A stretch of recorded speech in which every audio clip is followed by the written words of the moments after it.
We are now joined by number 8 ranked UFC middleweight contender Derek Brunson. Our first question goes to Jay Anderson with Cage Side Press.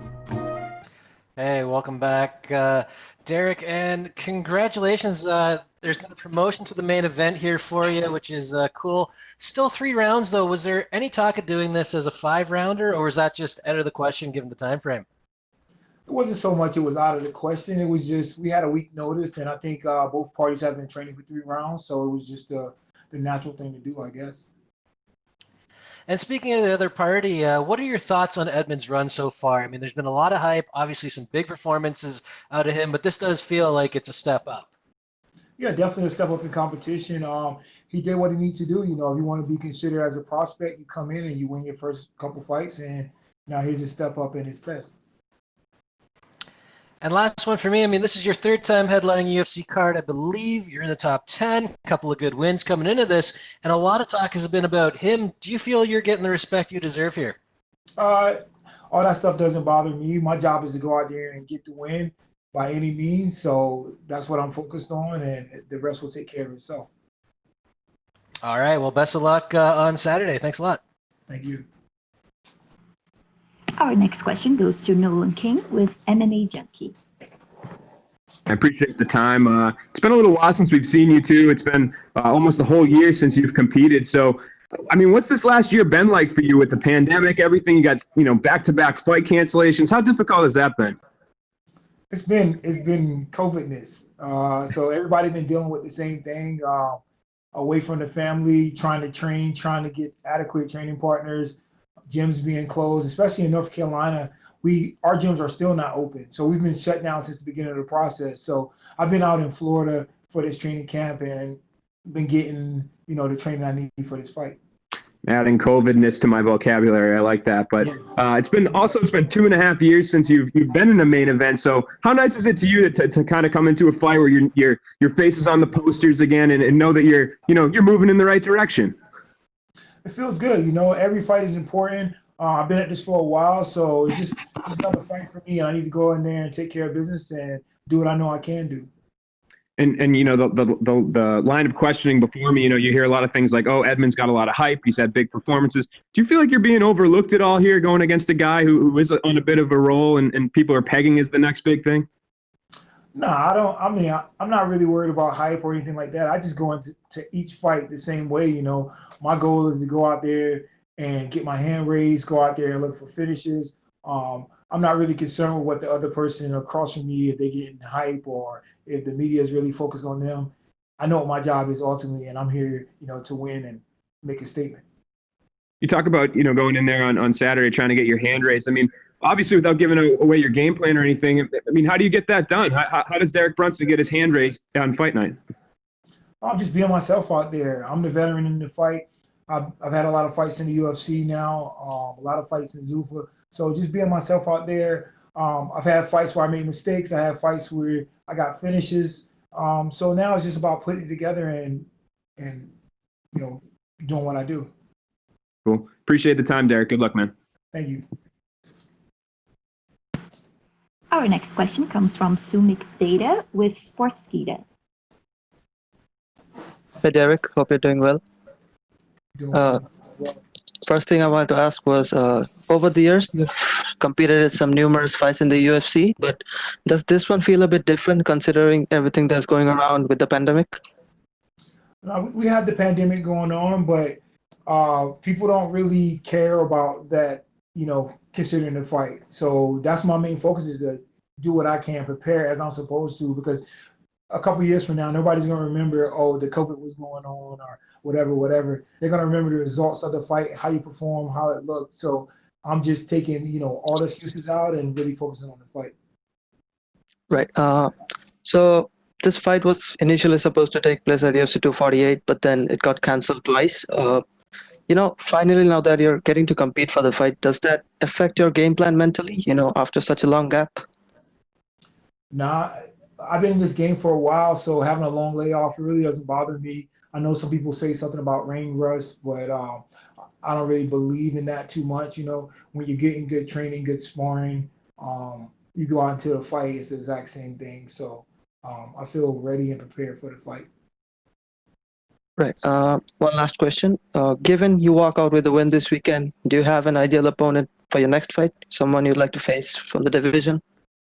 At this point, it's just one fight at a time for me. I won my previous two, and I need to keep chipping away. So that's kind of my focus and drive right now is just take care of that fight that's in front of me, and then after the fight, we'll start looking for that next fight. Okay. Thank you so much, and good luck for your fight. Thank you. Next question is from Louise Green with MC. Hi, Derek.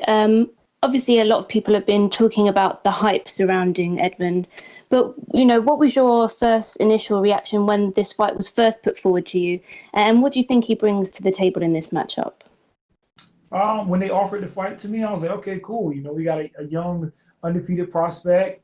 He's 11-0. If you do the sport long enough, obviously you're going to get that loss. So it's a perfect time to go ahead and break him into that column.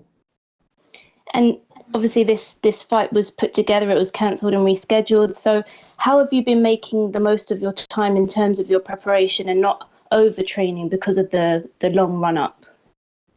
Yeah, this fight was booked a couple times, and with the COVID and the injury the first time, and I think one time before that we were looking to fight on another card, but I think he needed more time. So it's kind of like the fourth time. But it was the last time we were supposed to fight. I was in really good shape. The weight was really down, so I had to go back home, eat some candy, some chips, some cookies, and stuff like that. So just kind of tone it down, bring my body back, so I'm not beating my body up 24/7 and being real fragile. But I did that, and I'm back and ready to make this weight cut and then get the fight. And you said previously to somebody else about, this is a step up for him. What do you think you can expect to see from him, though, on Saturday night? I expect to see his normal self. He's a guy that goes out there and look to finish fights. I remember we have about the same similar record when I first started the game. I was 9-0, all first round finishes. So I went out there just to get guys out of there. So he kind of does the same thing. So I know exactly what he's thinking and how he feels. Definitely. And obviously you've been in there with Israel Adesanya, the champ. He has obviously a title fight coming up against Paulo Costa. From your point of view, how do you see that fight going down? I'm not sure. It's an interesting matchup. Israel likes to stay long. Costa likes to stay in your face with heavy pressure. Whoever can impose their will, I believe they'll walk out with their hand raised. But it's definitely a good fight. All right. And I presume that's obviously a fight, with Israel. If he is successful and he does hold on to the title, I presume that's a fight you're obviously wanting to get back. Oh, absolutely. I like to just keep climbing up, and ultimately the goal is to get that title shot. I've been in this game for a while. I've got a lot of quality wins, but I have yet to get a title shot. So that's still the goal at hand. Yeah. All right. Well, thank you. Good luck on Saturday. Thank you.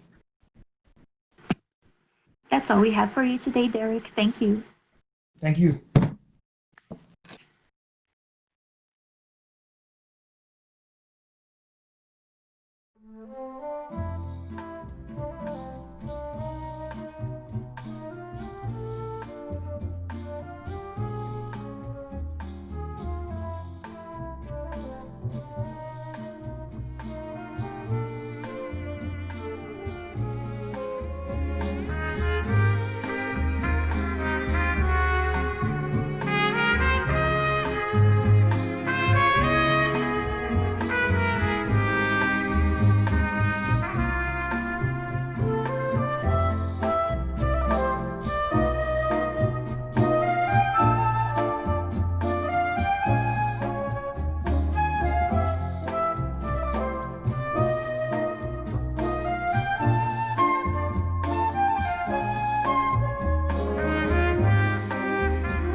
We are now joined by number 3 ranked women's flyweight contender Joanne Calderwood. Our first question goes to Gabriel Gonzalez with Cage Side Press.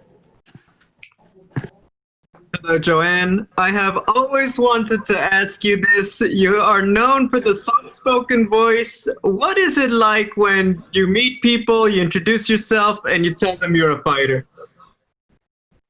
For the first few years of my career, I didn't usually tell anyone. It wouldn't come out until later because I knew people would kind of judge me by my kind of soft voice. So, but now I'm happy in my skin and my voice, if you want to say. And now I just end up having to say, when they say no, you're not, I would just be like, oh, go YouTube or go Google me. I hear you. I guess, how would you like the idea of, hey, you're probably going to be the most soft-spoken UFC fighter and UFC champion possibly in history? I'll take that record. It's pretty cool. It makes me unique. On Instagram, you are one bad mofo Jojo.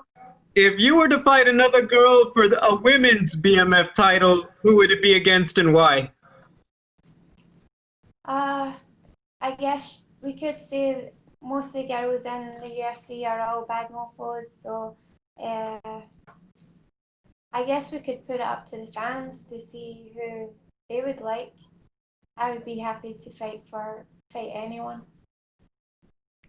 You talked about wanting to stay active and everything else. That's why you took this fight, even though you had the title shot locked in. Was there something specifically about the matchup with Jennifer that appealed to you, or was it just any opponent you would have taken them, even short notice?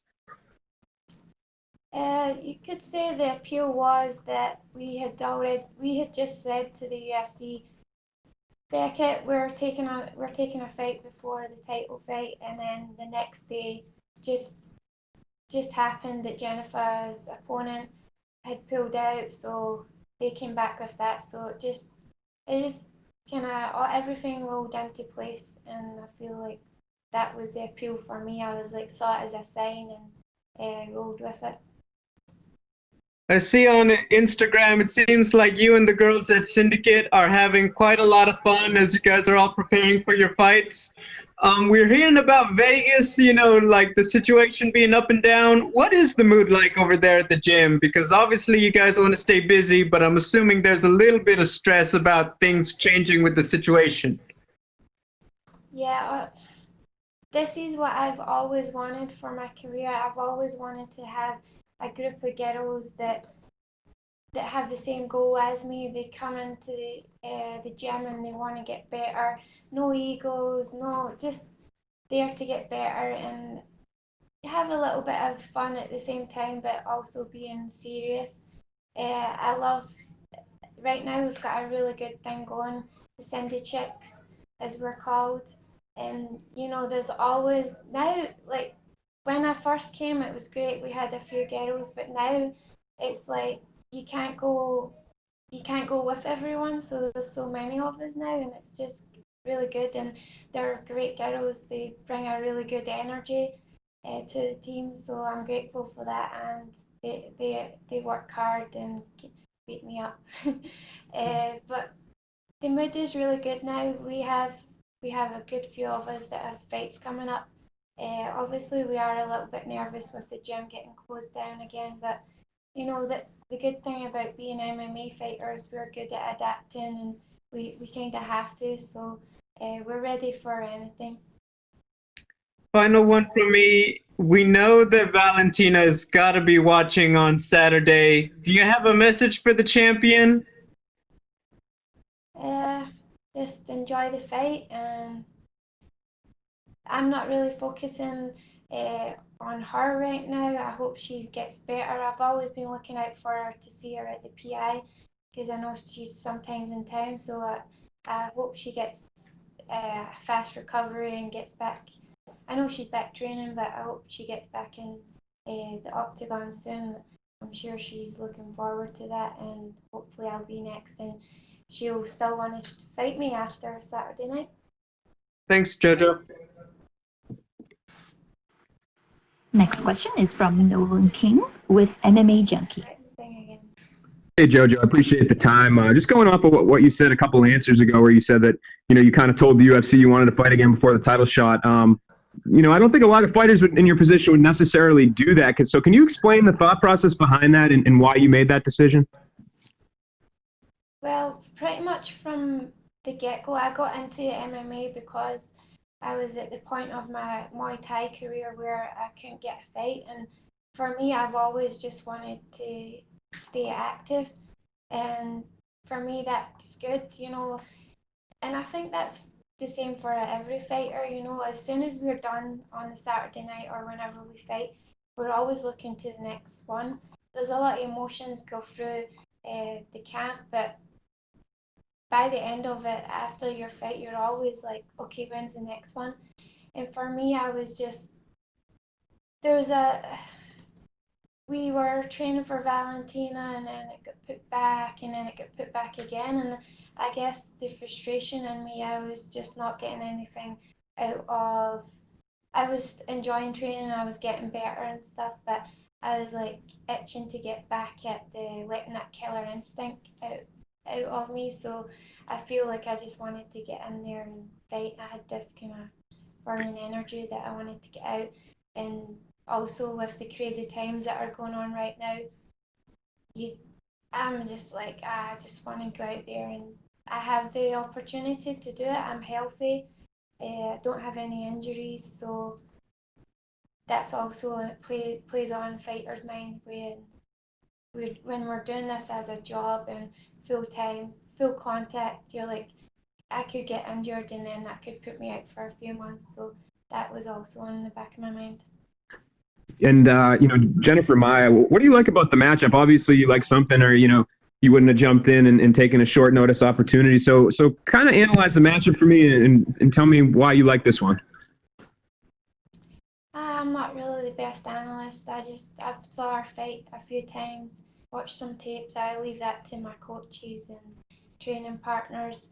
When I have watched her, I know she's a great stand-up kind of brawler. So I'm looking forward to that matchup because obviously I like striking.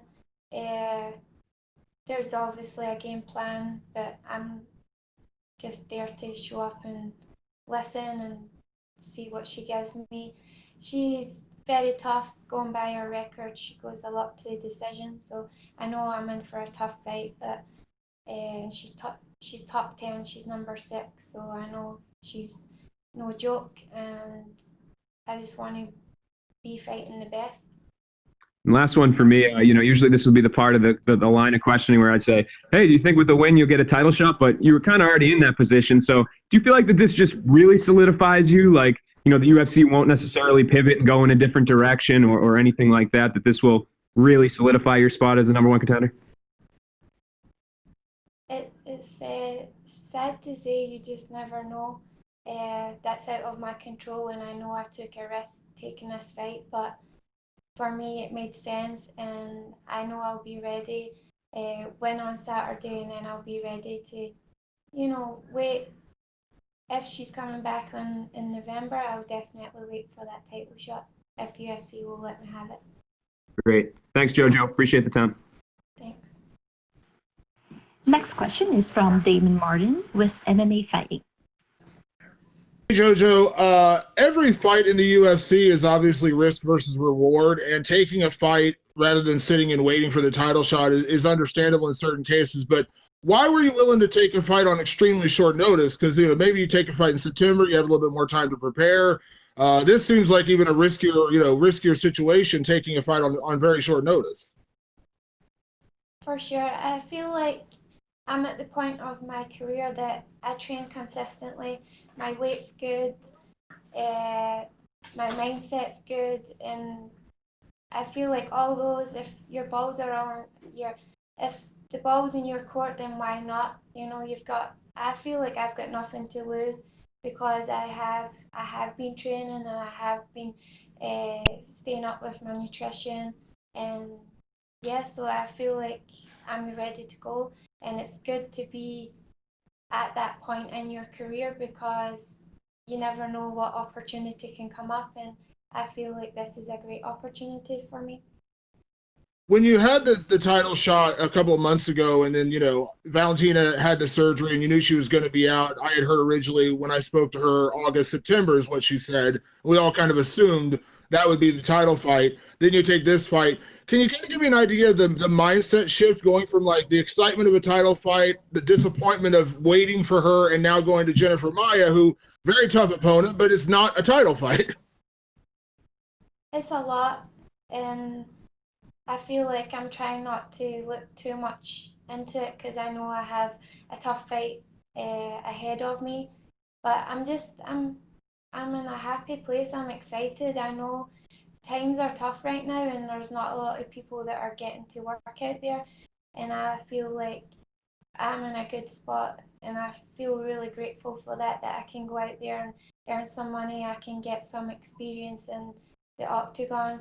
It's been coming up in a year since the last time I fought, and I just miss that. I miss all the emotions, and it can get alienated to you that you've not done it in so long. So I feel like for me, I've made a good decision because I don't want to be going in against the best girl in the division, feeling like, oh geez, it's been so long since I know what fight week feels like, and getting ready and getting your hand wrapped and being in that moment. And then the other thing is that octagon time is very important. We know there are no guarantees in this sport, as you said already. There's nothing that, you know, there's no contract in front of you saying you win on Saturday night, you automatically get Valentina. But do you feel like this is an opportunity to kind of remind people of what you can do and who you are? Because the longer you sit out, the less people kind of think about you. And unfortunately, we are a sport built on what have you done for me lately. Do you feel like you kind of just solidify yourself as that true number one contender with a win? Yeah, for sure. This sport is very, people only remember who just fought at the weekend there. And I feel like that also was part of me wanting to get back in there, because there's flyweights out there that are on to their second and third fight now, and I've been out for a year. And yeah, I get it. I'm in a great position and great opportunity ahead of me, but at the same time, I'm not getting paid, and people aren't thinking I'm relevant to the spot. So I want to go out there and for myself prove to myself and to the fans as well, and I want to stay active, and for me, I know that's the best thing for me. Last question from me, JoJo. This is something out of your control, but it's hard not to ask about it, which is Jennifer Maia's weight. You know, she's missed weight her last two fights, ended up going into a catch weight. Of course, she lost to Caitlin Chukagian. There's no shame in that, but is there a concern about that? Is that something you've discussed with your team or with the UFC to make sure she's on weight? Or because again, that is, I mean, there's no way to shape it any other way to say it would be an advantage for her if she doesn't make weight. Yeah, the only concern to me is the whole myth about everyone that misses weight always wins. So, but hopefully I would be able to prove that wrong. And to be honest, I think she's not fought for nearly a year now, so I think she'll probably have got her shit together, and by the looks of it, everyone's saying she's looking in shape. So I trust she's got her shit together, and she's going to make weight and prove everyone. Thank you, JoJo. Thank you, JoJo. Thank you. That's all we have for you today, Jojo. Thank you. Yay, thank you.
We're now joined by number 12 ranked UFC welterweight Vicente Luque. Our first question goes to Jay Anderson with Cage Side Press.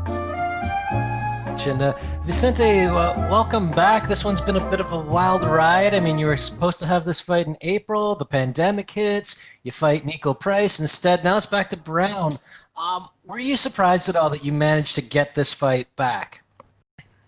I mean, the big thing is I wanted to keep myself active this year, so I was looking for a fight right after Nico. I thought August made a lot of sense for me. I was able to recover and have a good training camp for this fight. And Randy was a guy, that I was supposed to fight before, so it just made sense, to get that fight. He wanted it. He wanted to fight me, so for me it made sense. He's a guy that wants to fight. I'm looking for a fight. Let's do it and let's have fun. In terms of your training and your focus, what's it like training for someone, then taking another fight, then coming back to the first guy? Because I'd assume you have the groundwork down, but your focus has been on someone else for a bit.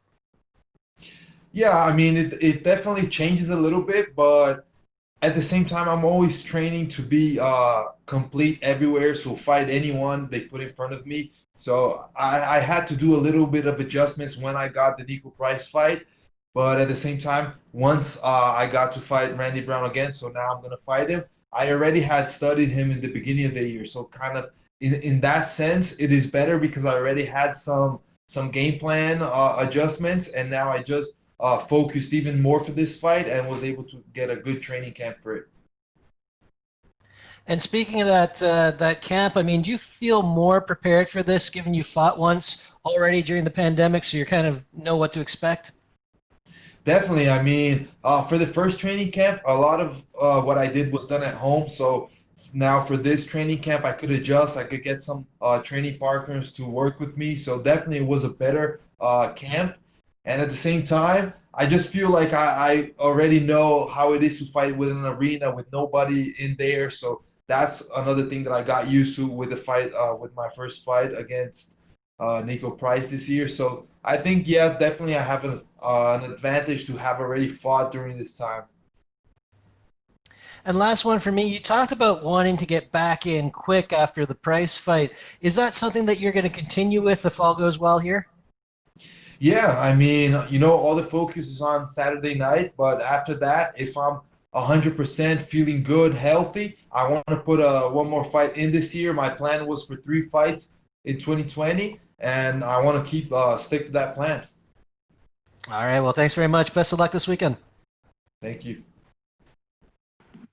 Next question is from Jim Barcelona with the Miami Herald. And thank you so much. I'm wondering, where did you actually do your training then? Were you in South Florida? Were you somewhere else? I was in Brazil for this fight, training at Cerrado MMA. It's the gym where I started. And, for this one and for Nico Price fight as well, I've been training in Brazil near my family with my wife. I've just felt like this moment, it's really important to be with the family, make sure that they're safe. That just gives me peace of mind so I can train much better. Have you also been prior with Sanford MMA, used to be Hard Knocks 365 in South Florida, or no? I was there for a period of time right before my fight against Nico Price, but that was when I was supposed to fight April 18. Before that got canceled, I was about a week at Sanford MMA training over there with the guys. But then right after it got canceled, I came back to Brazil. I went to Brazil, kept training over there to fight May 9th. And for this fight, same thing. I after my fight against Nico, I came back to Brazil and had all my camp over there. How are family and friends doing during this pandemic? Oh, thank God everyone is safe. Nobody in my family has gotten contaminated or anything, so that's good. But, it's tough times. I think everybody is struggling and having to stay in quarantine. That's not something easy, but we're managing and doing our best. And Vicente, I'm from South Florida area where I coverage area, so I ask a lot about that. And I'm just curious, are there plans, I know we're going through this pandemic, at some point to come back to Sanford MMA, or that's something way down the road? I mean, I'm always in touch with those guys. Henry Hoof will be cornering me this weekend. And, you know, Gilbert Burns is here for me as well. So I'm always in touch with them, even though I haven't gone there physically to train. Henry has, I send him videos of sparring. He's always letting me know what I got to adjust. So I think we're always going to be in touch. We're always going to be working together. Right now, with all that is going on, I don't have a plan to travel to South Florida now. But once all of this gets sorted out, definitely I want to go there and get some training.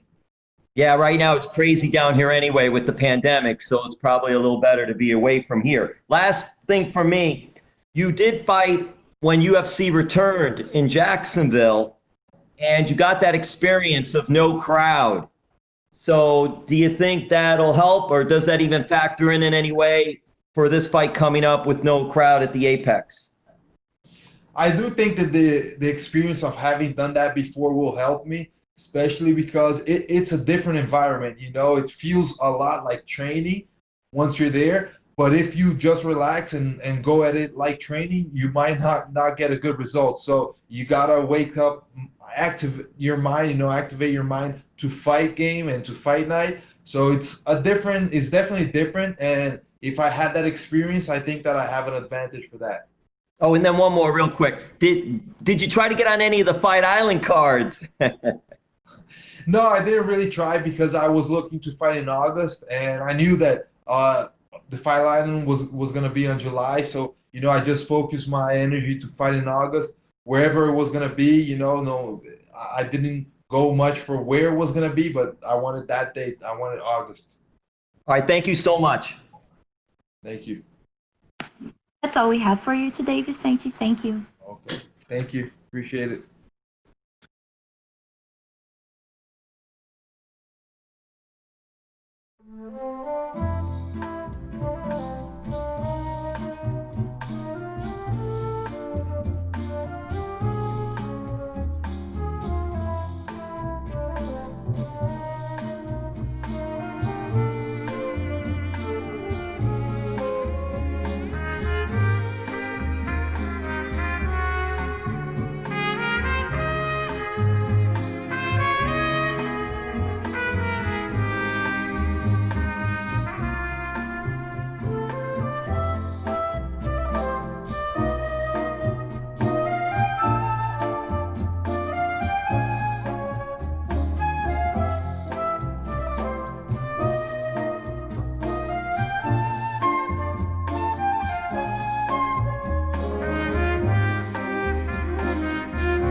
are now joined by UFC lightweight Lando Vannata. Our first goes to Gabriel Gonzalez with Cage Side Press. Oh, actually, correction. I left my hand up. My apologies. Okay, we'll go to Nolan King with MMA Junkie. Hey, Lando, appreciate the time, man. Welcome back. It's your first fight since the pandemic struck and all the craziness happened. So how did you hold up during that thing, and how are you feeling coming into this fight, man? I've been doing pretty good, man. Thankfully, I built a nice little garage gym literally right before the pandemic started. So I had a nice little space to train and get all my workouts in, and a small team to be around and train with them. And I've been holding up well. I'm doing really well. That's great. And we've only known about this fight for a little more than a week. How long have you known about it? Did you guys have a full camp and the news never came out, or? I mean, I've been training hard for the last 12 weeks, but they offered me a fight about 3 weeks ago. 2 opponents fell through, and Bobby was the third person. And they said, let's run it back, so here we are. And how excited were you for that? I mean, obviously, a lot of times when draws happen, fighters say, oh, we want a rematch, and it doesn't really come to fruition. People go their different ways, but you guys are going to have the opportunity to, like you said, run it back. Yeah, I'm looking forward to setting a few things straight. I'm very excited. And, what do you remember about that first fight, going to the judges' scorecards? Were you pretty confident that you won when you think back in your head? Should you have won that night? No, actually, it's so hard to judge when you're when you're in there fighting. It's so hard to know what the scorecards are going to be. And I actually thought I lost the fight when I was in it. It was when I went back and watched the fight that I was like, I thought I clearly won it. So during it, I thought I lost, but after watching, 100% thought I won. Yeah, man. And when you go back and watch a fight, that fight was what, 2 years ago or something, or around 2 years ago? Yeah. So how much can you weigh into something like that?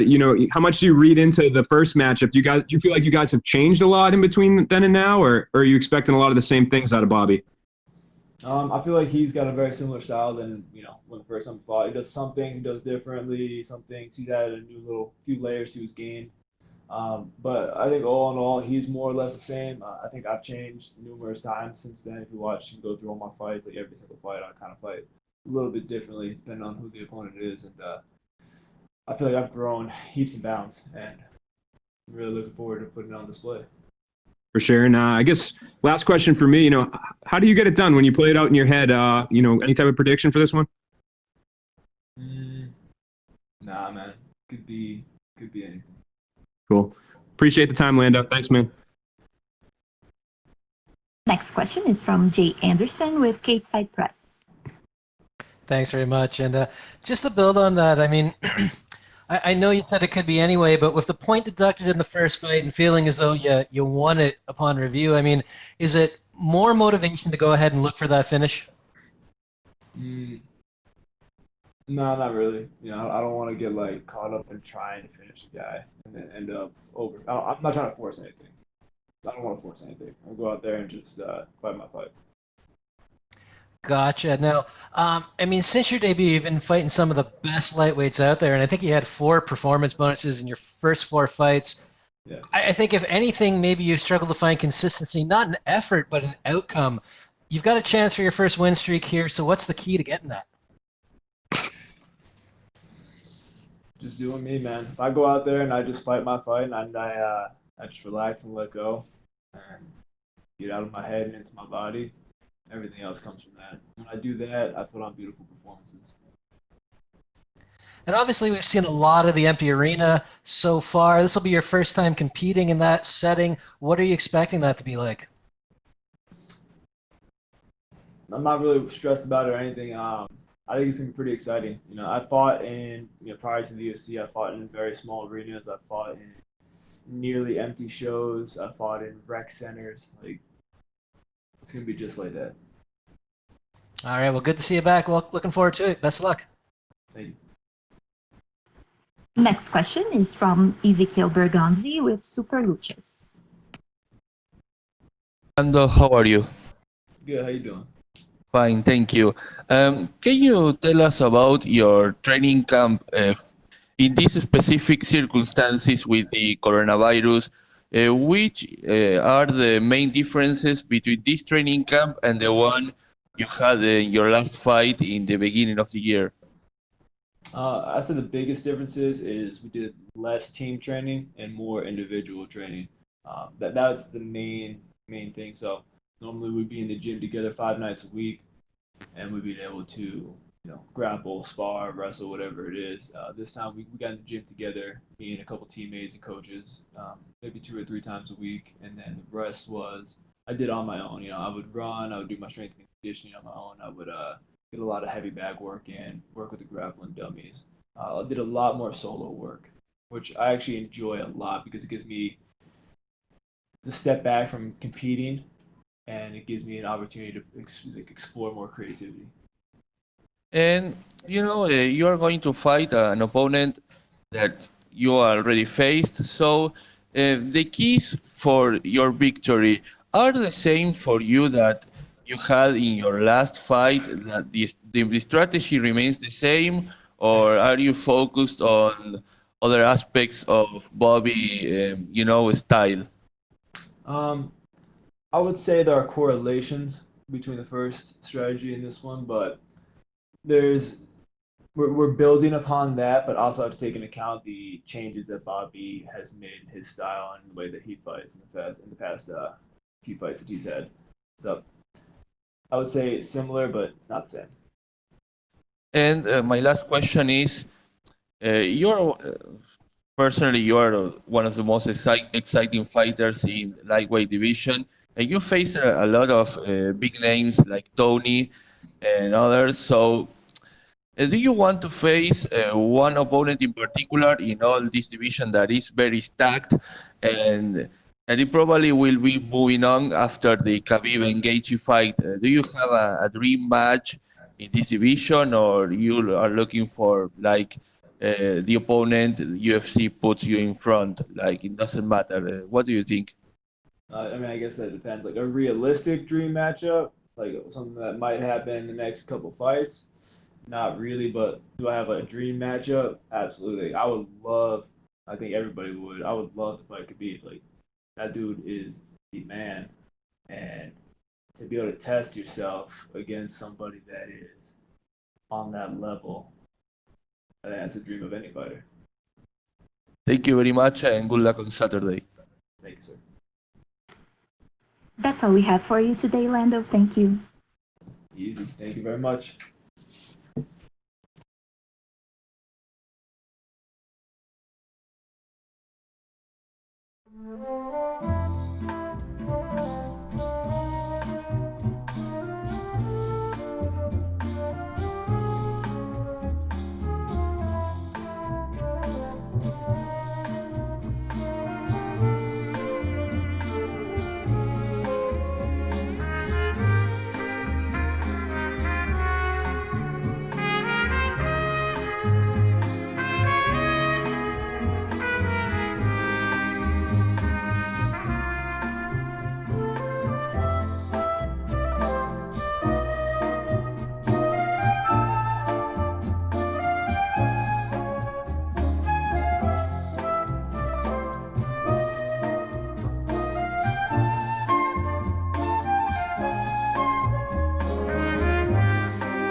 are now joined by UFC middleweight Kevin Holland.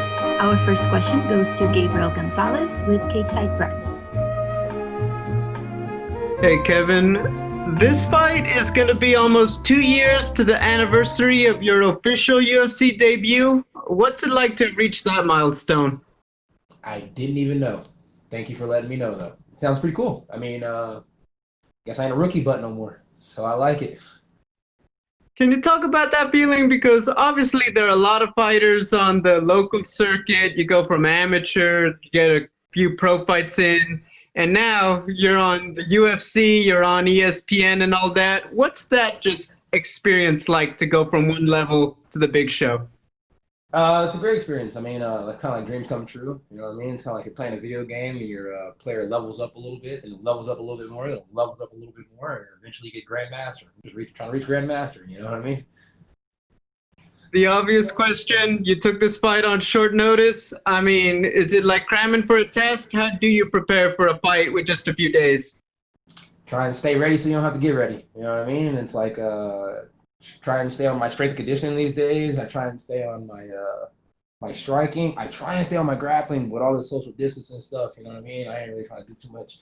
But just stay ready so you don't have to get ready. You know, they call me, I'm ready. Let's go. You've been through the process before with, you're doing the testing and then the quarantine during fight week. How does that experience help you going into this fight? I think it gives you a little bit of an advantage, especially if somebody hasn't done it before. I don't even think Trevin Giles fought for the Contender Series, so he doesn't even know what it feels like to fight with a small to no crowd. So, I mean, I think all that kind of like plays in the favor, but I mean, we won't know until we know, right? Final question for me. What does Trevin bring to the table that makes him a dangerous opponent? We got the same manager, so maybe he has some insight. Other than that, he ain't got nothing too special. Gotcha, man. Thank you. That's all we have for you, Kevin, today. Thank you. Sweet. That'll work. Sure.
now joined by UFC lightweight Bobby Green.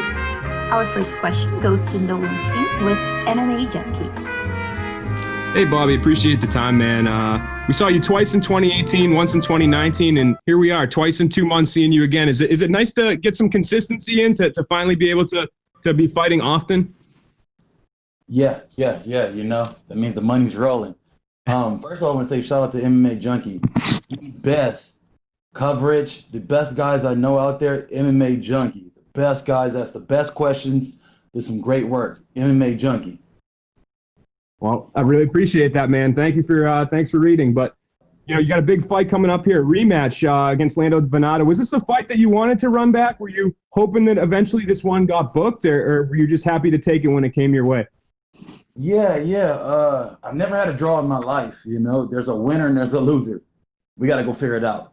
There's no time to play around. We got to go figure it out. I took the Lando fight. I was my last contract, my last fight. Didn't have a coach. I just have found my coach, and he'll tell you the story too. I just walked into the gym like, hey, you want to work with me for this fight? We just half-assed it. We put it together, and we just fought the kid like it was, you know?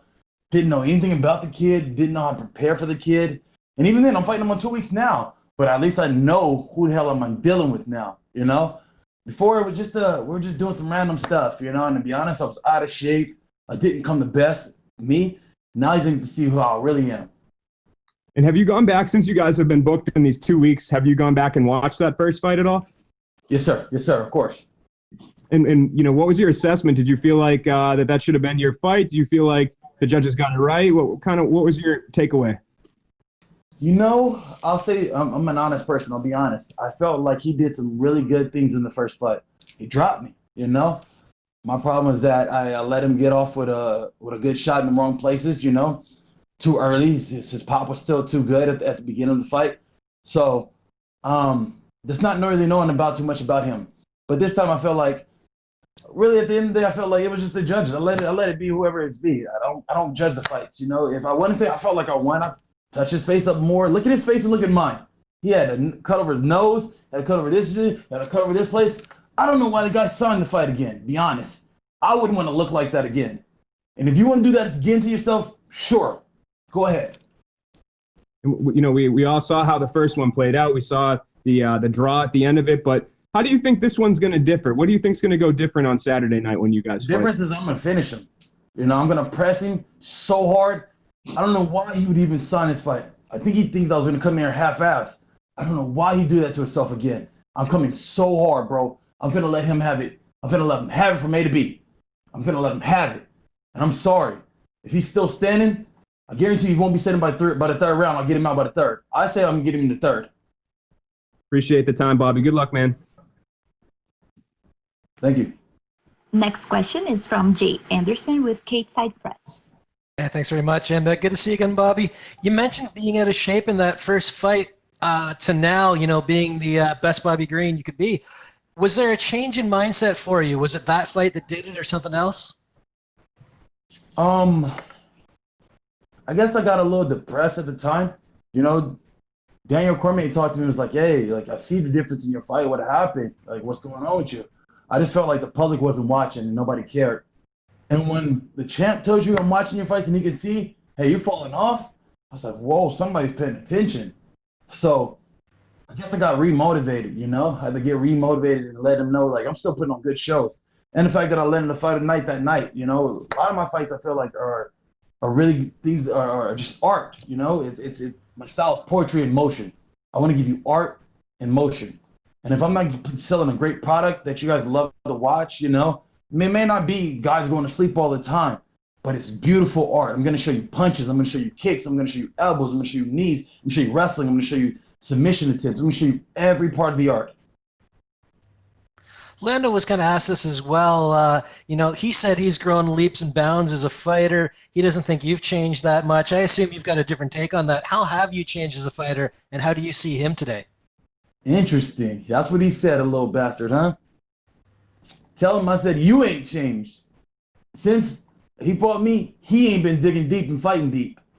I changed to show you that, like, when I fought Clay Guida is supposed to be the pace king of our division, you know, the guy who's got the most heart, gonna push you the hardest. I pushed even harder than Clay, and I fought Clay on 3 weeks' notice. Came off my couch and fought him. Trust me, you have no idea what you're dealing with. And he didn't know who I was. He doesn't know who I am. I wouldn't expect him to know. And last one for me, speaking of the Guida fight, I mean, do you feel you have any edge having fought once during the pandemic and having fought so recently, whereas Lando last fought, back in February before all this hit? Do I feel I'm at an advantage because I'm really a little more comfortable maybe? Possibly. But I don't pay attention to those elements, A fight is a fight. I came out here, I'm going to do me. I don't pay attention to those things. Those things aren't important to me. What's important to me is finishing this guy. All right, well, looking forward to this one come Saturday. Thanks very much. Thank you, sir. That's all we have for you today, Bobby. Thank you. Thank you. Appreciate you.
We are now joined by UFC middleweight Trevin Giles. Our first question goes to Nolan King with MMA Junkie. Trevin, appreciate the time, man. First things first, another fight week, another last few days opponent switch. Talk to me about how you're feeling coming into this one, man. I feel good, man. I mean, yeah, ideally, you don't really want to have a whole bunch of last minute switch ups, but you know, it's all good. Weight feels good. Feel good about the opponent. It's gonna be a good fight. I think it'll be entertaining for people to watch. So I feel good about it. We talked to Kevin earlier this week, and he said that you guys have the same manager. You've been around the same scene a little, but you've never really had much interaction. But he said he's watched your career and kind of kept an eye on you. Is that kind of the same take from you? Have you kind of watched him rise up, or not really? Somewhat. I know we were. It's just as he said. We haven't really ran into each other or anything like that. I'm not even sure if we've ever fought on the same card before. But yeah, I've noticed Holland a few times too. I wouldn't say I followed like a bunch, but I was definitely aware of him. Anytime I heard that he was fighting or something like that, I'd make sure I watched. So it wasn't like closely following, but I was definitely aware of him and seeing the waves and stuff he was making. He did mention one time too that he had reached out to you about potentially coming to train with you, and he said you kind of brushed him off, that you didn't really want to do that. Is that an accurate take from his perspective, or do you have a different side of that story? No, man, no. I didn't brush him off. I know what he's talking about though. He was. I actually think if I don't know, I could be remembering wrong, but I believe he had a fight coming up. I don't remember having anything coming up, but I think he had a fight coming up, and he was trying to get some sparring. And I think he hit me up. I think it was on Facebook. He ended up sending me a message and asking to train. And I agreed with it. I was like, oh, okay, yeah, cool. And then, we picked a day or whatever. And then we got closer to the day, and something happened. I don't know if it was work related or what, but I just let him know that I wasn't able to do it. And it was kind of left at that. I mean, I didn't think anything of it. I kind of expected him to hit me up again and just say, hey, when can we, get the rounds in or whatever. But it kind of got left at that. That's how my memory works as far as how that went. But it was definitely no brushing off. I mean, I'm not even like that. I don't brush people off or anything like that. And I like training. I mean, he seems like he'd be a good body too. So it wasn't that. I mean, maybe it seemed like that way to him, but if it did, I mean, that was never my intention. Yeah, maybe after the fight. Yeah. There you go. But the matchup itself, he's kind of an interesting style matchup. I think, he likes to do some flashy stuff and kind of talk and laugh and stuff while he's in there. What are you expecting to see out of him when you guys step in the cage on Saturday? I expect him to be in there trying to have fun. I mean, he seems like when he gets in there, he seems like he's enjoying himself. And he's getting his momentum going and stuff. And I feel like he gets to talking, and it makes him a little more comfortable. He kind of gets I feel like it gives him some sort of momentum. But that's what I expect. That's Holland. That's kind of how he fights. That's what he does. So I expect him to do that, and I expect him to move around and be athletic and try to. He has a very carefree fight style, so I expect him to be like that, and I expect him to use his length and for him to be relaxed and trying to have fun. And it's gonna be my job, of course, to not let him do that. And I know he's been bouncing, between fighting at welterweight, fighting at middleweight. And he even said to me that, he turned down a fight against you a while ago because he felt like he wasn't strong enough. It was kind of a strongman competition. So do you feel like you'll have, in the physicality department that will play to your advantage? We'll see. I would imagine so. I'd imagine a lot of people would look and say, hey, yeah, Trevin's probably going to be the stronger one or whatever. But we'll see. He's a long guy. In mixed martial arts, a lot of times it's how you use your leverage, so, we'll see. I could be physically stronger than him, but, he might be able to use leverage better or whatever, as long as he's not using your frame, you can do pretty well even against somebody that's stronger than you. So, we'll see. I mean, I don't think he's weak or anything like that. Like, I don't think I'm just gonna grab him and start slinging him all over the place, nothing like that. But if it comes to me having to power through something, I believe I'll be able to do that. But I mean, it'll just depend on what he's doing. Last question for me. How do you see yourself getting it done on Saturday? I don't know. So he's because of his style, it can happen a lot of ways. Like it can happen different ways. Everybody wants a knockout. You know, that's always great. It's great for the fans. Fans love it. But I think I can do it in many different ways. I think I can get submissions. I can get a knockout. I can pull away the decision as well. Not really looking forward to a decision. That's not really my style. But if it happens, you know, it is what it is. He's a great fighter. Win over Kevin Holland is a good win. You know, so I don't know. It could happen anyway. We're just gonna have to see. Appreciate the time, man. Good luck. Thank you. Next question is from Gabriel Gonzalez with Stateside Press.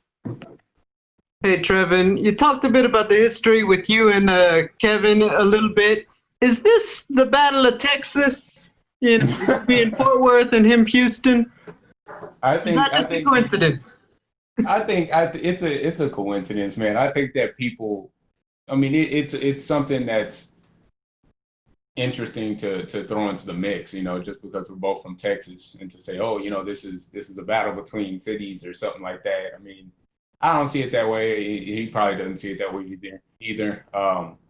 I think it's exciting that me and him are from Texas and we get to go in there and throw down.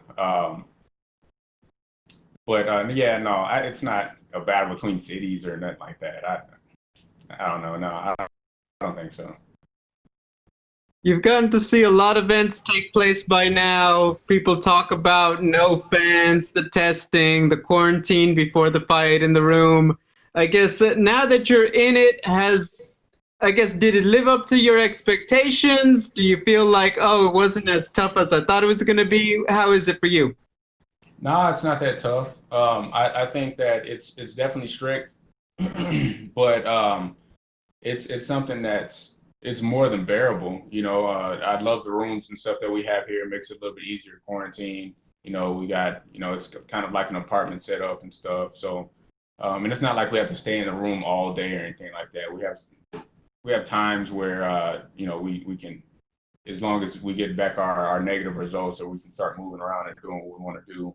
But for the most part, I mean, I think it's kind of good. It kind of keeps you from being distracted. Kind of be a little more focused on the fights or whatever, or just relax more and not be moving around so much. So for most of my camps, it's not. I don't go out and do a whole bunch of anything anyway before fights. You know, it's all about business. I'm not in Vegas right now to have you know, to be out here having a bunch of fun and stuff. You know, I'm here to fight on Saturday and win and then have some fun. You know, so for the most of the week, it's not about being on vacation anyway. So it's been fine for me. You bring up being in Vegas, you know, it's a perfect situation. You go out there Saturday, you get the win, but a lot of stuff in Vegas is closed. Would you be somebody who has an after party anyway, or are you more a guy to take it back to the hotel and keep it chill? Man, yeah. After my fights, I go to sleep, man. I like to go home, lay down, go to sleep. There's been enough. I mean, for me, a fight is enough action for one day, you know. So I take that and I'm happy with it. I might, you know, talk to everybody and, you know, say hey to anybody that came out. Obviously, we're not gonna have audience and stuff, but you know, I'll probably just be sitting at the hotel talking to the cornerman, talking about what happened, and you know, this was great and that was great, and he did this, and you know, just going over the fight and talking about that experience. But yeah, I usually just take it back to the hotel and chill out, maybe party the next day. I hear you. Thank you. Next question is from Damon Martin with MMA Fighting. Hey, Trevin, the last time around, you got James Krause on 24 hours notice, and everyone's talking about this being short notice. But after going through that, does it feel like you've had like way more time to prepare for Kevin Holland, considering what you went through with your last fight? No, not really. I get to, I get to sit and watch a little more film and stuff and get more into the mindset of fighting Holland than I did with Kraus, because Kraus was like hours notice and stuff. So I think just the mental part of it, just the mental part of saying, okay, well, opponent switched. All right, so coming to grips with that. And then seeing who the opponent is, you know, watching him and stuff, and get my mind geared towards, okay, well, this is who I'm fighting now. Now he's long, and he's this, he's that. You know, so I kind of get more time to do that, to get myself mentally acclimated to fighting him specifically. You earned a fight of the night in that fight with James Krause, and I'm sure you probably prefer performance of the night. You know, that way you don't have to get engaged in a bit of a war. But Kevin is one of those guys who's very durable. You know, even in his debut, you know, with Thiago Santos, he, you know, managed to go 3 rounds with a very, very good guy. Do you kind of anticipate it could be that kind of fight? You could be involved in another battle with this one. To me, you just never know, man. I mean, this sport can a number of things can happen. You know, it's very unpredictable. But, you know, with his style and his durability and stuff like that, yeah, it's possible. It's definitely possible. We're both athletic. We're both quick and stuff like that. You know, I think that it's definitely possible. I think it's possible with a lot of fighters. You know, these days there aren't a lot of slouches in the UFC. So it's always possible, man. One day you can take a shot, and next day you can't. You know, so it's just going to depend. Yeah, but it's a possibility. And it was well documented before your last fight in Houston, your day job, you know, what you do. And that was kind of one of the last cards we got to see with a crowd and fans and everything, which I know is a special moment for you. But how has the job been, you know, during the pandemic and staying ready for a fight? Because obviously you're in a, you know, much different position than, you know, somebody going to an office job or something. Yeah. So, I mean, my side of town that I work on is crazy anyway. I mean, it's always somebody doing something, you know. So it's always busy at work. But as far as preparation goes, I mean, it hasn't gotten away too much. I usually train and do all my sparring and everything in the morning, and then go ahead and head to work in the evening. So it doesn't really get in the way of my training much. Was there any hesitation to fight during this time just because of, you know, again, you have a pretty serious job for the pandemic. You know, obviously you're, you know, first responder on the job and things like that. I know, you know, when Steve Miocic talked about it as a firefighter, you know, again, you're right in the center of it. You can't avoid it in your job. Was there any part of you that didn't want to fight during the pandemic, or did you always have it in mind to want to fight this time? There was a part of me that didn't want to fight, just because, you know, I have a family to think about. You know, I don't want to come back home and bring anything home. But, you know, since I'm kind of already in that predicament all the time at work, you know, it's my job to respond to people that are having issues, whether you have COVID or not, you know. And sometimes we're just not going to know. You know, if something's going on or somebody's doing something and I got to arrest somebody or grab somebody or something, like, you know, you don't know if they have COVID or what. You got to kind of figure that out later. But we just protect ourselves the best as we can. And like I said, I'm kind of already in that predicament every day at work. I mean, it's probably a lot safer right now. I'm probably at less of a risk to catching COVID than I would be at work. So it's something in me said no, but then, you know, reasoning with myself, you know, and the UFC seems like they're doing a great job right now of keeping everybody separate and stuff too. So it's not such a bad idea fighting right now. Thank you, Trevin. I appreciate it. That's all we have for you today, Trevin. Thank you. Thank you.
now joined by UFC welterweight Randy Brown. Our first question goes to Jay Anderson with Cateside Press. Thanks very much, Randy, and welcome back. Good to see you get into this fight finally. I know it was originally booked for April and obviously pushed back to because of the pandemic. How frustrating has the wait been here? It's been a little frustrating, but nothing crazy, you know. I just kind of roll with the punches and do what I need to do, you know. So not that frustrating. I just kind of just gave me more. I looked at it as, hey, I got more time to put in the work and do what I got to do to get where I need to be. Were you surprised to see Vicente get this fight again after he, fought Nico after you were originally booked? Yes, I actually was. Only because he fought a number 10. He moved up in the rankings, and now that he's up in the rankings, I figured, all right, well, he's gonna want to move up and fight upwards now, But I respect the fact that he actually, was a man of his word and decided, hey, we had unfinished business, so I'm gonna continue what I started to fight this dude. Because I actually messaged him on Instagram, after his fight with Nico and saying, hey, we got unfinished business, and hey, here we are today. Shout out to him for that. And I know you said, with the extra time, of course, you get more time in camp. What has camp looked like for you during the pandemic? Have you been hampered by a lot of restrictions, or is it closer to normal? It's a lot of restrictions. It's different. It's definitely not the usual, but we did what we had to do to make it happen, man. I got a great team around me, great group of guys, and everybody played their part and did what they needed to do. My coaches did everything in order to make sure camp was safe for me, and we made a workaround, so we just adapted and overcame. And what does a win over Vicente mean to you? Because he is a pretty big name in the division, and like you said, I mean, he just fought Nico Price, who was a little up there, and now he is, he is staying true to his word. This is a great win. It's a great win for me, I believe in styles make fights. I think he's a great fighter. I think he's a great pressure fighter. He's a little one-dimensional. From my perspective, I believe he's a little one-dimensional. But other than that, he's a great guy, great competitor. He's coming forward, hard-nosed. We all know what to expect. Big leg kicks, strong. Strong coming forward, throwing bombs. Stylistically, I think that's a mistake, trying to fight me that way, because I think he just gets picked apart. But it's a great win for me, and that's pretty much it. It's good. It's a good win for me. That's all I can say. Great challenge too, by the way. Good challenge. Absolutely. And last one for me. I mean, this is your first fight since November. You had that big performance of the night on a 2-fight win streak, but you're coming into a very different world. You're coming into an empty arena, no fans. What are you expecting from that? I don't know. I don't know. I couldn't tell you. For me, if you've been around me long enough, or as I've been in the UFC, guys are getting to know me more. It's more my personality is just. I'm one of those guys that I deal with it as it comes, and when I get there, I don't really put extra additives that most people usually try to put on me or themselves. It's kind of like, hey, at the end of the day, it's a fight. I spar damn near every day in the gym, and when we're in the gym, it's quiet. It's quiet sometimes. Sometimes there's music. So it's the same thing. It's a sparring session, but this time I'm trying to hurt you. I can hear all the shots. Once we touch gloves and we start fighting, adrenaline kicks in and everything. It's a fight at the end of the day, no matter where it is or what the situation is. It's still a fight. All right. Well, looking forward to this fight this weekend. Thanks very much for the time. Thank you. Next question is from Jim Barcelone with the Miami Herald. Yeah, I was listening. So what has the training then been like? Has the training been different because you had to sort of adjust a little bit more with this whole pandemic, or more business as usual? No, it was a lot of adjustments, man. It was a lot of adjustments. I can't say camp was the same. Camp was different. It definitely was different. There was a lot of training at home, the backyard, sneaking in the gym from time to time with my coaches. But it's my same cast and crew, at Budokan Martial Arts Academy. We get the job done, It's my coaches. It's always been a tight-knit group, so we just kept it real tight. Most of the guys couldn't make it, and when they couldn't make it, we made it work on the fly, man. We made it work on the fly. I feel that I'm in just as good shape, that I've been in the past. Being that we're so limited, but we made it work, man. We made it work. Backyard training, sneaking in the gym, just working on my own as far as cardio and all that. We made it work. Old school training. Kept it old school, baby. Who did you get to bring with you? Were you able to bring everybody with you for this fight, or only a select few? Because I know they limit the numbers. Oh no, I got my squad with me. I got my squad. Tyrone Creddle, Matt Cully, and Sensei Nardu. Sensei Nardu, he's here. Only one of my coaches that usually doesn't come is Keith Trimble, but he helped me tremendously back home as well.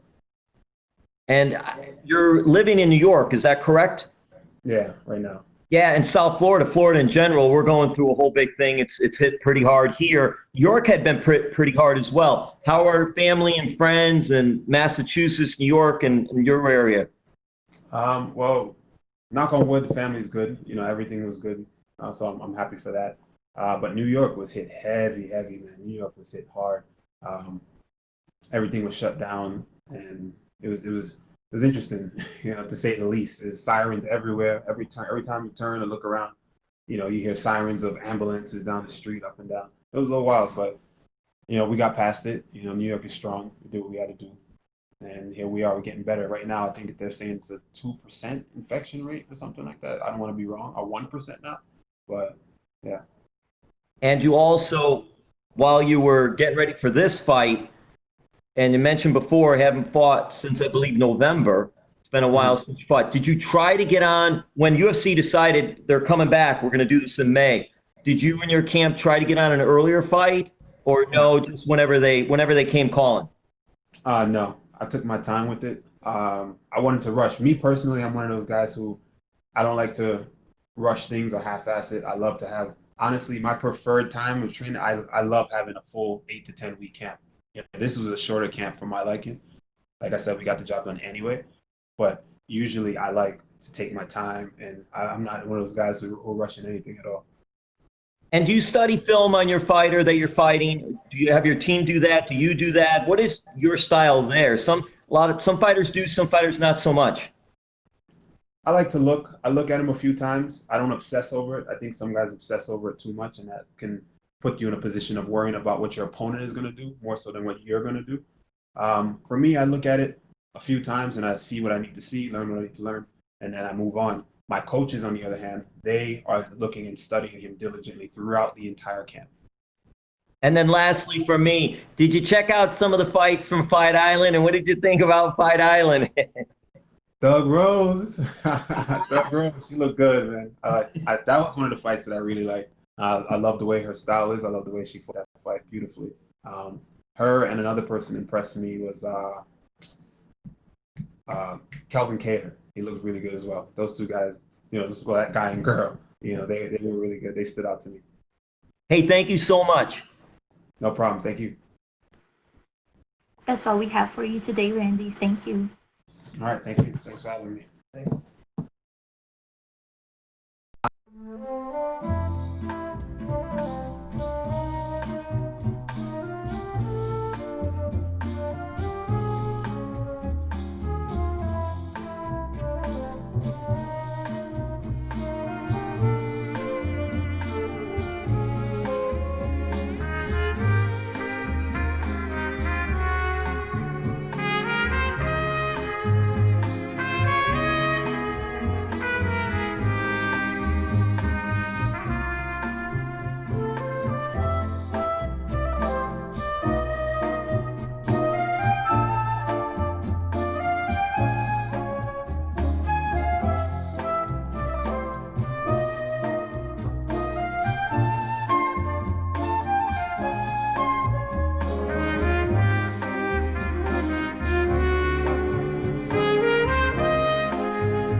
are now joined by number 6 ranked women's flyweight contender Jennifer Maia. Jennifer, eu vou traduzir para você também as perguntas, tá? Our first question goes to Gabriel Gonzalez with Cape Side Press. Hello, Jennifer. My first question, what's it like for you to have this opportunity now to take out the woman who is supposed to be fighting for the title next? Jennifer, como é ter essa oportunidade de enfrentar uma oponente que deveria, né, estava já planejada para ser a próxima desafiante ao cinturão? Eu estou muito feliz com essa oportunidade de lutar contra a Jojo, que já é uma atleta onde eu vi a possibilidade de lutar contra ela já há algum tempo. Então eu fiquei muito feliz que eu vou lutar contra ela agora. E vindo uma vitória dessa luta me coloca, né, perto de disputar o cinturão. I'm really happy to face her. She was an opponent that I always had in mind to face in the future. I'm glad I had this opportunity right now, and hopefully with a win, that'll get me closer to the belt. In terms of opponents, what are the big differences you see in Jojo compared to Viviane? Agora sobre a mudança de oponente, né? Quais são as principais diferenças que você vê entre a Jojo e a Viviane Araújo? Eu acho que a Jojo é uma atleta onde ela gosta de lutar mais em pé, né? Ela tem um estilo muito parecido com o meu. Então, eu acho que vai ser uma bela luta por causa disso, né? Então, o estilo dela é mais em pé. A Viviane Araújo já tinha um pouco mais de jiu-jitsu, né? Então, era mais perigosa no jiu-jitsu. É isso que eu acho. I think Jojo prefers to fight standing. We have similar styles, where Viviane was more into BJJ, and that's her main quality. So this will be a better fight for me. We will both fight standing and should be a great fight. It's no secret there's a lot of attention on your weight cut. Can you just tell us how much more do you need to make 125? Não tem muita segredo que as pessoas estão um pouco preocupadas com o seu corte de peso. Você pode contar um pouco como está sendo agora e também quanto falta para você bater o peso? Então, desde a minha última luta, onde eu não bati o peso, eu mudei a equipe que trabalha comigo de nutrição e preparação física e eu já fiz um planejamento já com muita antecedência. A gente mudou as estratégias para eu chegar aqui num peso mais baixo. E eu estou cumprindo as obrigações que eu tinha de manter um peso mais baixo. E agora falta pouco, faltam 2 quilos aí que eu vou tirar hoje e eu vou bater o peso sem problemas dessa vez. Since my last fight, I changed my nutrition team. I changed the team that worked for me, and we planned ahead. So I kept my weight low and changed strategies in the weight cut. Now I have close to 2 kilos to take out until tomorrow, so should be fine and we'll make weight. My final question, where do you think a victory over Jojo would put you in terms of the flyweight division? Onde você acha que uma vitória sobre a Jojo vai te colocar na divisão peso mosca? Eu acho que como ela ia disputar o título, eu vencendo ela, eu posso, né, entrar ali para disputar o título no lugar dela. I think since she was supposed to be fighting for the belt, I think with a win over her, that puts me in her place. I should be next in line. Obrigado. Thank you. Obrigada. Our next question comes from Diego Ribas with AG Fight. Alô, Jennifer? Oi. Tá me ouvindo? Beleza. Jennifer, minha primeira pergunta é, você fez um camp, você lutaria, se eu não me engano, em junho, daí adiaram, aí mudou para agosto, e depois disso ainda teve a troca de adversária. Com tudo isso, ainda mais com as restrições da Covid, dá para dizer que você conseguiu fazer um camp 100% com tantas trocas e limitações? Então, dentro das limitações, eu acredito que fiz sim um camp em 100%, onde a gente teve que escolher algumas pessoas para eu poder treinar, né? Mas a gente fez todo o possível para fazer um excelente camp e eu me sinto muito bem preparada. Eu estava preparada para o dia 27, para lutar contra a Viviane, mudou a data, eu ganhei mais um mês de preparação, então isso ajudou ainda mais. E quando mudou a adversária também, estou usando o mesmo camping, né, para essa próxima luta, para essa próxima adversária que é a Jojo. Então eu acredito que eu fiz um excelente camping dentro das limitações. Minha outra pergunta é justamente isso: como troca adversário e elas realmente têm estilos diferentes, você precisou fazer algum ajuste drástico no camp? Me refiro a sparring. Você teve que mudar algum sparring de última hora? Você conseguiu fazer esse tipo de ajuste? Então, eu já estava treinando com uma estratégia assim de eu lutar onde eu me senti mais à vontade, né? Lutar em pé, lutar no chão. Então, eu estava preparada para qualquer coisa. E quando mudou a adversária, a gente só mudou alguns detalhes do camping, né? Que é mais referente ao estilo que a Jojo luta, mas o mesmo treinamento que eu tinha feito serviu para essa luta agora. Maravilha. Essa mudança, né? De fato, a Jojo, se eu não me engano, ela é número 3 do ranking e ela estava próxima de disputar o cinturão. Apesar da mudança, entre aspas, ter sido perto já da luta, você acha que o fato de enfrentar uma adversária que te coloque de novo em visibilidade, rumo ao topo da categoria, é favorável? Ou as adversidades, pela troca de rival e por ser uma adversária, entre aspas, mais difícil, você acha que, se você comparar as dificuldades e a visibilidade, assim, você ganha mais ou é mais difícil, se torna mais difícil o desafio? Não, eu acho que é favorável para mim, se torna, né, melhor. Eu fiquei muito feliz com essa adversária que me deram.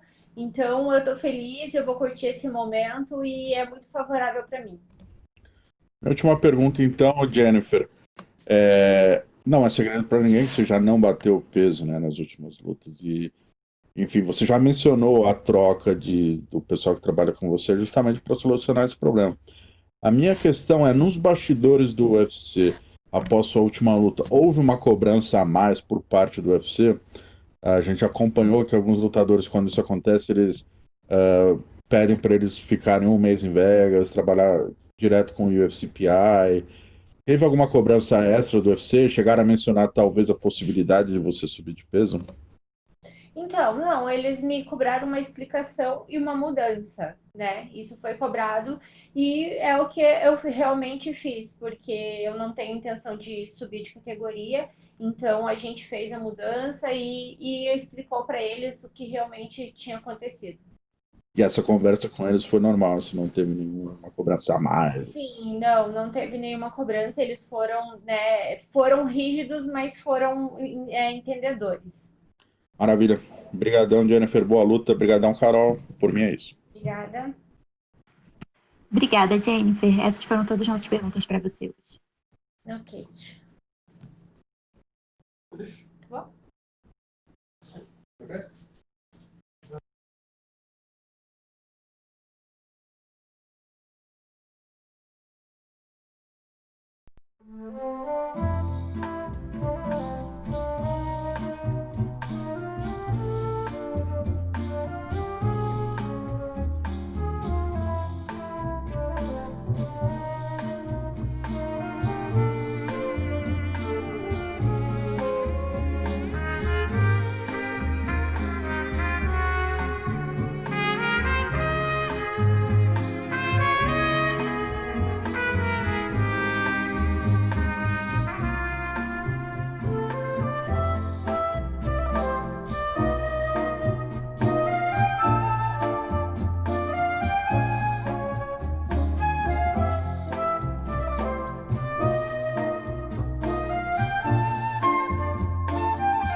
now joined by number 9 ranked UFC middleweight contender Edmen Shahbazyan. Our first question goes to Nolan King with MMA Junkie. Your first UFC headlining fight. Talk to me about the emotions coming into this one. I'm sure you always thought you'd get here, but here you are. Yeah, it's so cool. I'm blessed for this opportunity. I'm ready for Saturday night. Something I dreamed about since I was a kid, and it's here now. Time to perform, you know. For sure, man. And you've gotten here in a short period of time, only a handful of fights in the UFC, and you've already got your face on the poster. Where do you think you are? Are you ahead of your schedule where you expected to be, or is this kind of what you always envisioned? Oh, for sure. With the way that I'm going, I believe this is like the right next step. And yeah, I'm gonna just continue to go how I'm going and keep rising.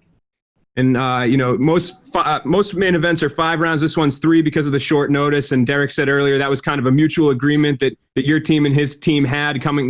When the UFC discussed that it would be a main event. Is that accurate, or did you prefer that this was a 5-round fight? I don't think that's accurate because they offered us 5.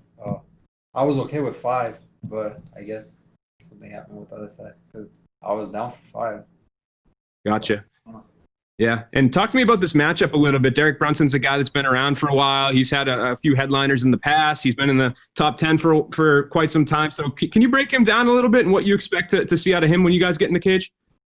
Yeah, I know he's a veteran. He fought a lot of the guys in the division, the top guys. So if you look at ranking, he's number 8, I'm number 9. It's the perfect next matchup for me. I feel I match up really well against him.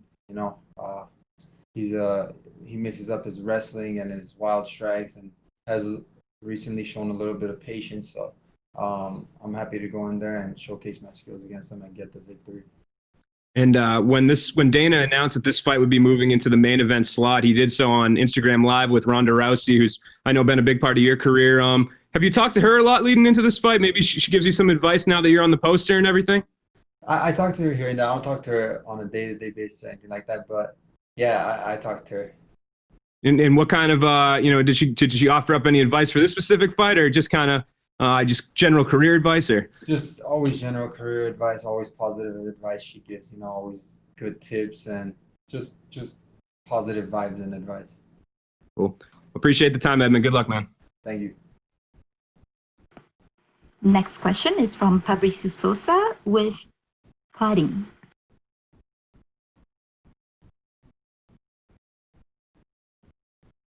Hi, Edmen. Hi. First, sorry for my bad English. It's okay. Oh, yeah, okay. Being you undefeated, is that extra pressure for you? Can you say it again? If you being undefeated, is that extra pressure for you? Oh, is that extra? No. It's not extra pressure for me. Even if it is, I like pressure and I thrive under pressure. Okay, you say you want to become the youngest champion in UFC history. What steps do you take to make this happen? I believe the way I'm going right now, that'll happen soon, for sure. Okay, who are your reference fighters? My favorite fighters? Your reference, yes, your favorites. Oh, my favorite. I have a lot of favorite fighters. It's usually people who are like humble, who present themselves in a good way, and like someone like probably like George St. Pierre. I like he's one of the best. Yes. And which fighters above you in the ranking of UFC do you think is the most dangerous? I don't know. We just have to fight and see. Well, I'm ready for anybody in the top 10. I'm, of course, not overlooking my next opponent, but I have the mentality that I'm the best, and I believe in myself a lot. So anybody in the top 10. Okay. You're trained from a very young age. What was the hardest thing for you to learn in MMA? There wasn't really any hard thing. It was just a matter of getting experience in each thing. You know, growing up, I competed in all the sports leading up to MMA. And yeah, that's pretty much what I did. Okay, the last. What do you know about Argentina and Latin America? Fighters and. Can you say, what do I know about them? I know about the fighters of Argentina, Latin America, and all this place. What you Yes. know? I know there was a couple of I've watched a couple of Argentinian. There's been good boxers. I can't remember the name of. There's this one good Argentinian boxer who used to box. I watched. They have good athletes. Chino Maidana? Chino Maidana, yes, yes. Okay. Yes, Chino Maidana. Okay, thanks, man. Thank you. Next question is from Sumik Dara with Sportskeeda. Edmen, hope you're doing well. Thank you. So first thing I wanted to ask was, this will be your first main event. Do you feel that adds an extra bit of pressure on you, or like what's the feeling like? No pressure for me. You know, I treat it like any other fight.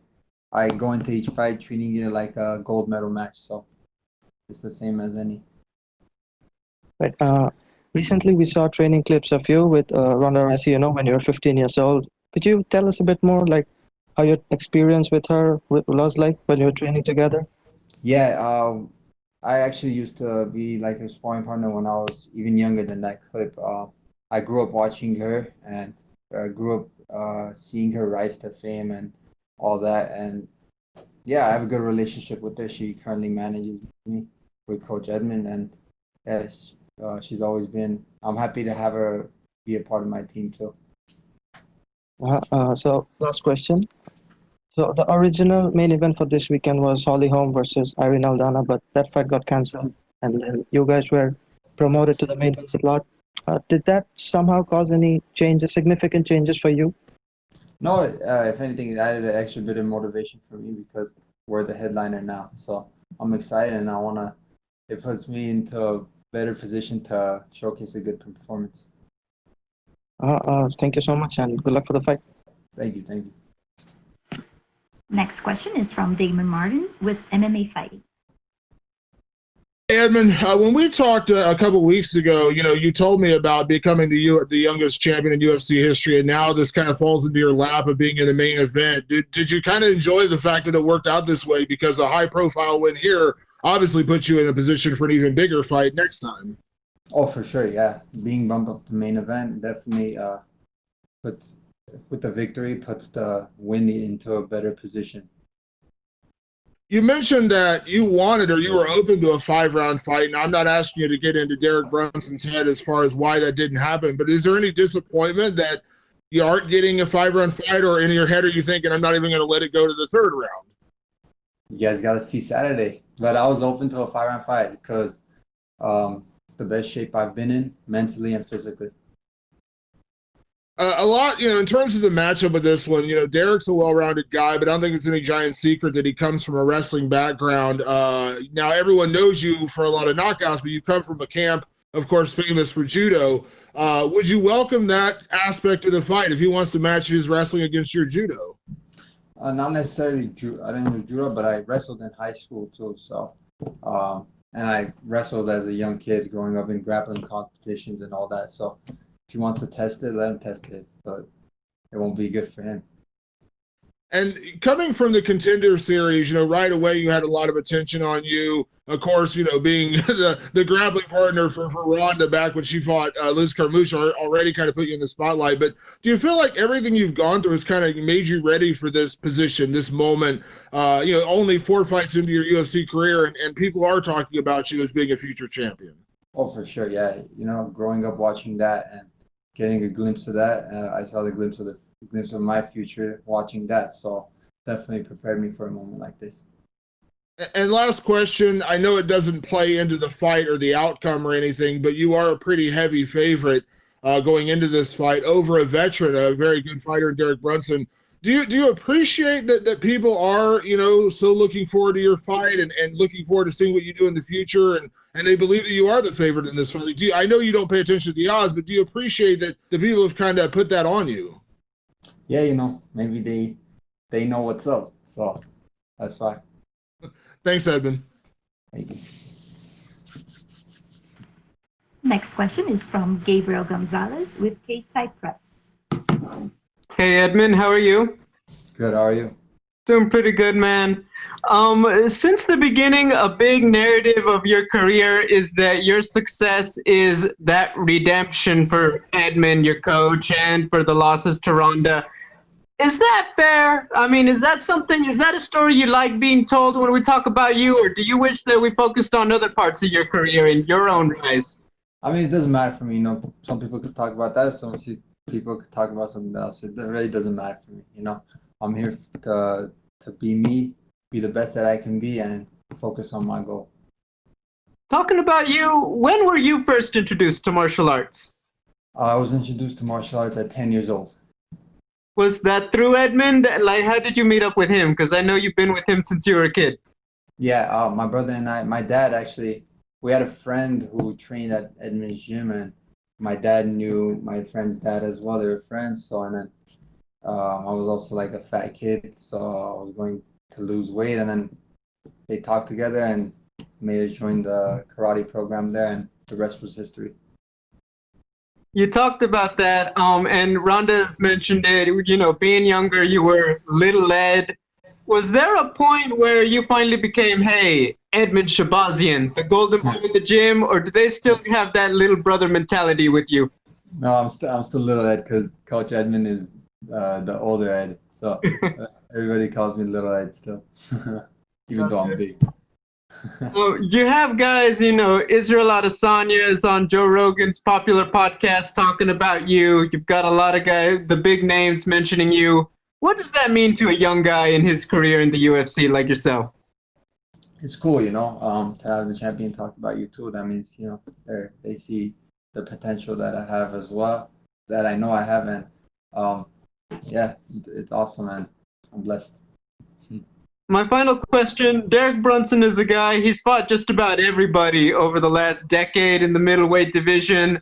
Some wins, some losses. When you look at him, like, do you see like, hey, this is a guy who's vulnerable, or is it, you know what, this guy has been in there with the best, he's the most dangerous guy? Yeah, to any opponent, you know, I plan on going in there with them being at their 100%, so I'm prepared for the best version of Derek Brunson. Thanks, Edmen. Thank you. Next question is from Andre Kachaturian with New England Sports Network. Edmen, what's going on? What's up? What's up?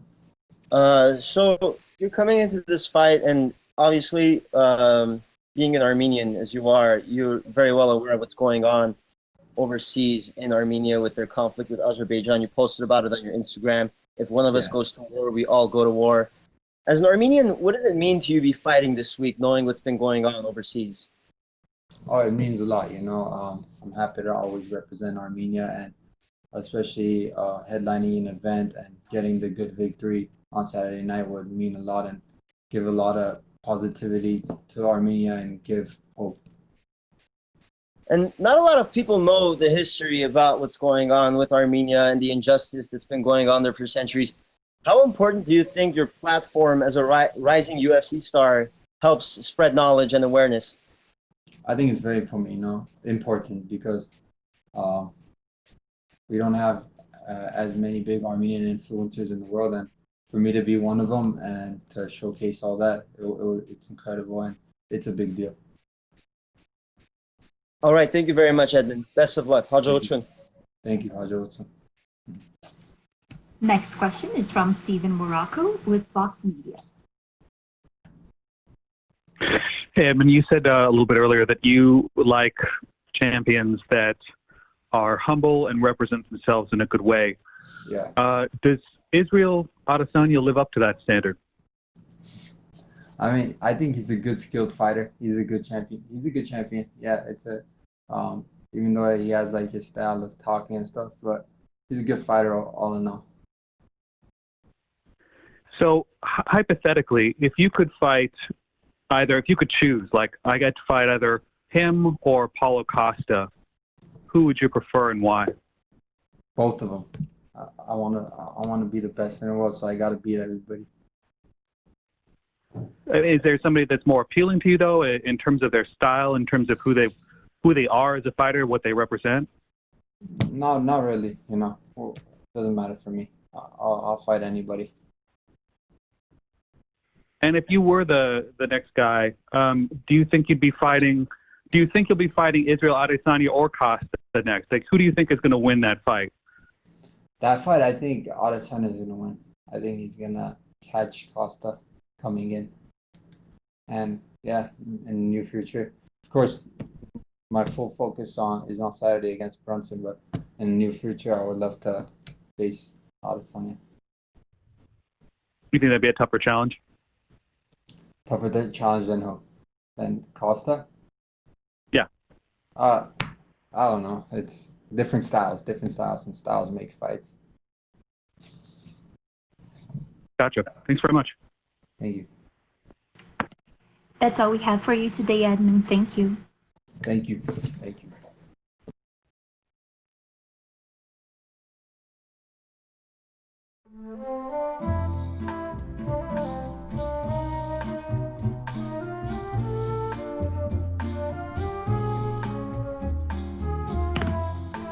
This concludes the UFC Fight Night Brunson vs. Shahbazyan virtual media day. We would like to thank everyone for joining today's event. UFC Fight Night Brunson vs. Shahbazyan will take place Saturday, August 1st at UFC Apex in Las Vegas, with all fights carried exclusively on ESPN Plus in English and Spanish. The main card begins at 6 p.m. Pacific, with the prelims kicking off at 3 p.m. Recordings of today's interviews will be made available to media through email soon.